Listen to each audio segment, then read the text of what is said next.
Hello students, आज हम पढ़ेंगे कि आइंस्टाइन की एक्सप्लेनेशन जो फ़ोटो इलेक्ट्रिक इफ़ेक्ट के लिए उसने दी थी। उस टाइम में 1905 में क्लासिकल वेव थ्योरी यूज़ होती थी, लेकिन कुछ फिनोमेनास को वो एक्सप्लेन नहीं कर सकती थी, जिनमें से वन ऑफ द फिनोमेना इस फ़ोटो इलेक्ट्रिक इफ़ेक्ट था। आइंस्टाइन ने एक थ्योरी पेश की जो कि इलेक्ट्रोमैग्नेटिक वेव्स के बिहेवियर को एक्सप्लेन करने के लिए उस टाइम पे मौजूद नहीं थी। उसी थ्योरी को यूज़ करते हुए आइंस्टाइन ने जो है वो फोटो इलेक्ट्रिक इफ़ेक्ट को एक्सप्लेन किया था। इसी एक्सप्लेनेशन में बाद में इसको नोबेल प्राइज़ भी दिया गया। अच्छा, अब हम देखते हैं कि क्लासिकल वेव थ्योरी क्यों फेल हो गई थी फोटो इलेक्ट्रिक इफ़ेक्ट को पेश करते वक्त। अच्छा, इफ़ेक्ट के जो एक्सप्लेनेशन है, अच्छा देखिए, उसके बाद मुताबिक जो है कि why kinetic energy of the photo electrons don't increase with intensity of light. अच्छा, क्लासिकल वेव थ्योरी के आगे ये क्वेश्चन था कि इंटेंसिटी ऑफ लाइट को जब हम इंक्रीज़ करते जाते हैं तो kinetic energy of the photo electrons जो है वो क्यों नहीं इंक्रीज़ हो रही, जबकि क्लासिकल वेव थ्योरी के मुताबिक इसको इंक्रीज़ होना चाहिए था। ठीक है, why emission of the photo electrons is instantaneous. Classical wave theory के मुताबिक एक टाइम तक जब लाइट जो है मेटल पे फॉल करती रहे, मेटल उसको एब्ज़ॉर्ब करेगी और कुछ टाइम के बाद जो है इलेक्ट्रॉन जो है उस मेटल से उस एनर्जी को एब्ज़ॉर्ब करने के बाद इमिट होगा। लेकिन एक्चुअली ये होता था कि within no time, within just 10⁻⁻⁹ second जो है इलेक्ट्रॉन इमिट हो जाता था। तो ये इसकी एक्सप्लेनेशन भी क्लासिकल वेव थ्योरी के पास नहीं थी। लेकिन आइंस्टाइन की एक्सप्लेनेशन को समझने से पहले हमें ज़रा सा वेव और पार्टिकल के दरमियान उसको फ़र्क को समझना होगा। पार्टिकल जो है वो किसी एक पॉइंट पे लोकेट होता है। जैसे हम यहाँ पे उसके एक्स एक्सिस और वाई एक्सिस में हम देख सकते हैं कि उसके यहाँ पे ये इसका डिस्प्लेसमेंट वेक्टर है, पोजीशन वेक्टर है, ये इसका एक्स कोऑर्डिनेट है और ये इसका वाई कोऑर्डिनेट है। लेकिन जब आप पानी में डिप करते हैं अपनी मतलब फिंगर या कोई चीज़ भी, तो वेव जनरेट होती हैं और ये स्प्रेड हो जाती हैं। इसको हम एक जगह पे हम लोकेट नहीं कर सकते। ठीक है, इसकी लोकेशन जो है लाइक पार्टिकल नहीं है। ओके, अच्छा, अब हमें आगे देखना होगा कि आइंस्टाइन ने जो उसमें उसके पहले ही बल्कि ये पेश कर लिया कि लाइट जो है वो अपनी ड्यूल नेचर को शो करती है। डी ब्रॉग ने ये पेश किया था कि वो कहीं पर अपनी पार्टिकल नेचर को शो करती है और कहीं पर अपनी वेव नेचर को शो करती है, जैसे फोटो इलेक्ट्रिक इफेक्ट और Compton effect. Here it shows the particle nature, but the diffraction and interference are the phenomena where the light shows its wave nature. अच्छा, आइंस्टाइन ने कहा था कि इस फोटो इलेक्ट्रिक इफेक्ट में ये अपनी जो है वो पार्टिकल नेचर को शो कर रही है। अच्छा, पहले हम देखते हैं कि सपोज़ करें ये एक वेव है, सही है, बल्कि क्या है, ट्रेन्स ऑफ वेव है। यहाँ से यहाँ तक एक वेव लेंथ है, तो ये एक वेव हुई। फिर यहाँ से यहाँ तक दूसरी वेव हुई। ये पूरी जो है वो ट्रेन ऑफ वेव है और इसी तरह सो ऑन मामला जाता रहता है।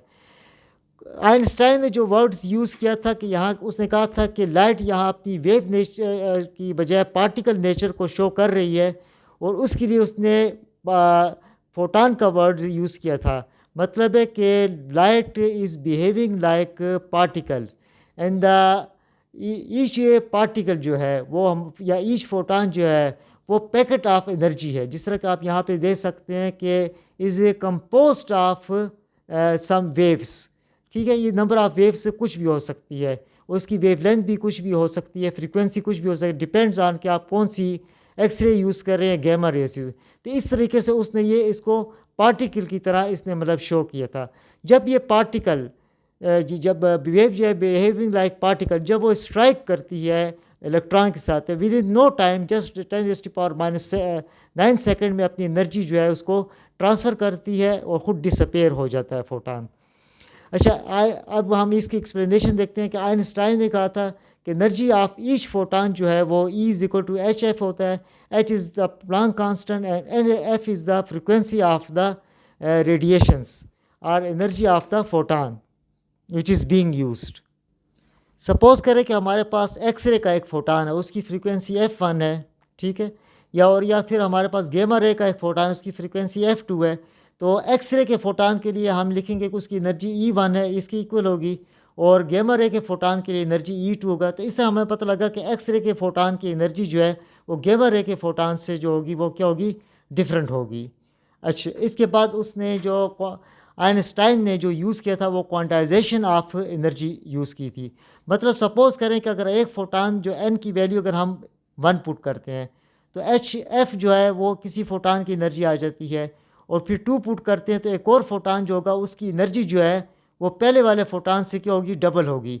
इस तरीके से 3 के लिए 3HF हम कर लेते हैं।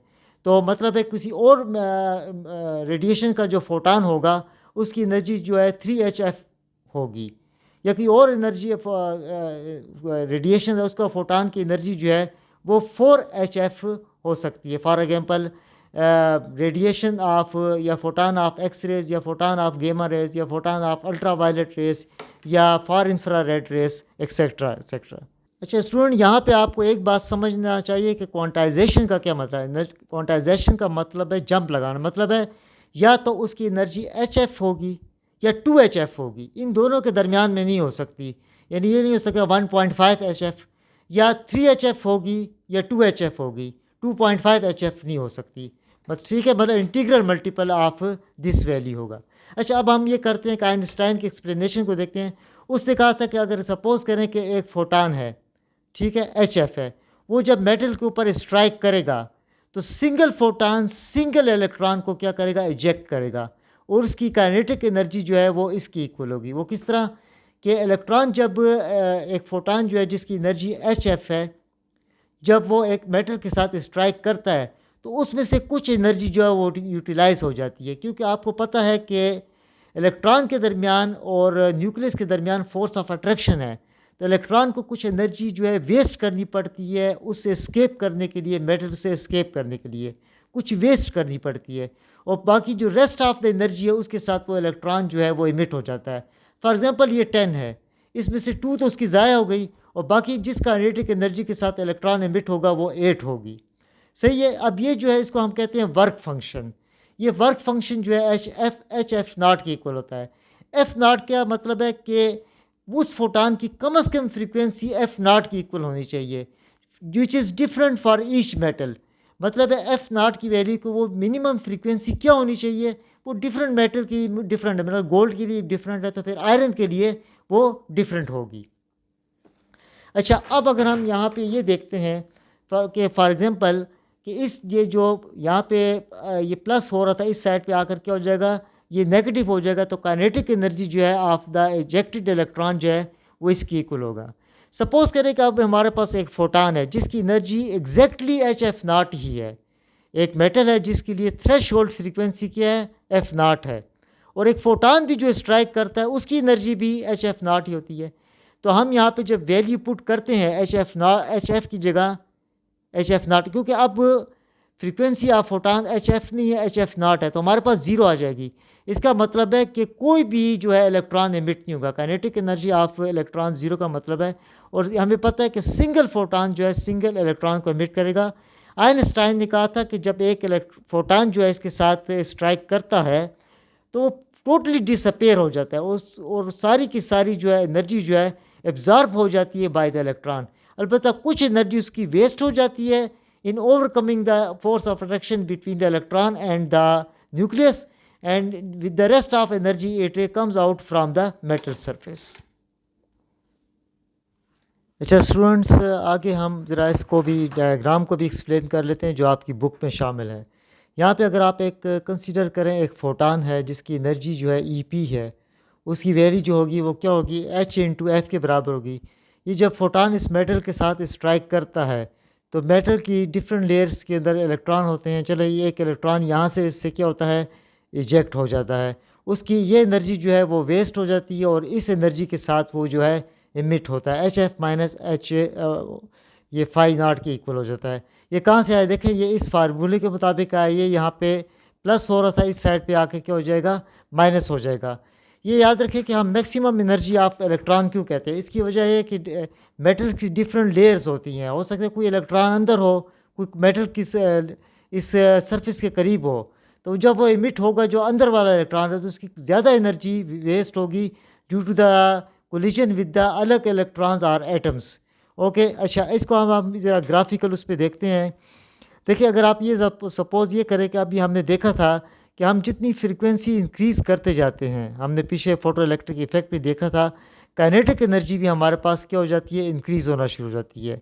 लेकिन अगर हम इसके रिटार्डिंग पोटेंशियल लगाएं, जब हमने पोटेंशियल अपोजिट किया था तो इसके ऊपर जो है ये स्टॉप हो जाता है, फिर कोई भी इलेक्ट्रॉन इमिट नहीं होता जब पोटेंशियल जो है उसके होता है रिटार्डिंग पोटेंशियल पे।